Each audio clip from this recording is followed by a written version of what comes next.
বন্ধুরা, উড়ানের আজকের এপিসোডে দেখানো হয়েছে মহারাজের বাবা মহারাজকে জড়িয়ে ধরে কাঁদতে থাকে। মহারাজ বলে, বাবা তোমার কি হয়েছে আমাকে বলো, তুমি তো সব কথা আমার সঙ্গে শেয়ার করো, বাবা আমাকে কেন বলছো না?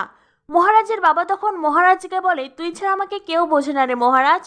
তখনই ঠাম্মি বলেন, হয়েছে হয়েছে, একটা কাজ করো, বাইরে মাস্টার মশাই আছে, পূজা মা তুই বরং যা, বাইরে যা। জয়ামাসি বলেন, আমি মাস্টার মশাইকে বিদায় করে দিয়েছি।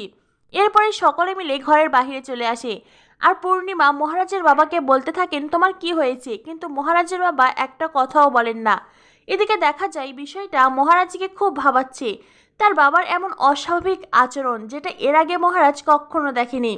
মহারাজ পূজাকে বলে, আচ্ছা আপনার কি মনে হয় বাবা এমনটা কেন করছেন? বাবা ফোনে কি ভিডিও দেখছিলেন?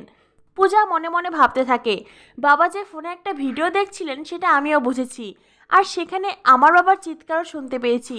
এই কথাগুলোকে ওনাকে বলবো না? থাক, এখন এই সমস্ত কিছু বলবো না। পূজা বলে, আসলে আমি খোকন স্যারের কাছে অনেক মন দিয়ে পড়ছিলাম, তাই বাবা ফোনে কি দেখছিলেন ওদিকে খেয়াল করিনি। মহারাজ বলে, এই বাড়ির লোকজন না বড় অদ্ভুত, আমার মাথাটা পাগল হয়ে যাবে। এই বলে মহারাজ বাথরুমে চলে যায়। আর পূজা মনে মনে বলতে থাকে, সত্যিই তো বাবা ফোনে কি দেখছিলেন। এরপরে আবারও ডাইনিং টেবিলের কাছে আসে পূজা, সেখানে মহারাজের বাবা বসে আছে। পূজা মহারাজের বাবাকে এক গ্লাস দুধ দিয়ে বলে, বাবা আপনার কি হয়েছে? তখন সেখানে সোমনাথ আসে। সোমনাথ এসে বলে, বাবা তোমার সঙ্গে আমার কিছু কথা আছে। মহারাজের বাবা বলেন, হ্যাঁ বল না। সোম বলে, এখানেই বলবো, চলো না আলাদা জায়গায়। সুবিনয় বলে, না না তুই এখানেই বল।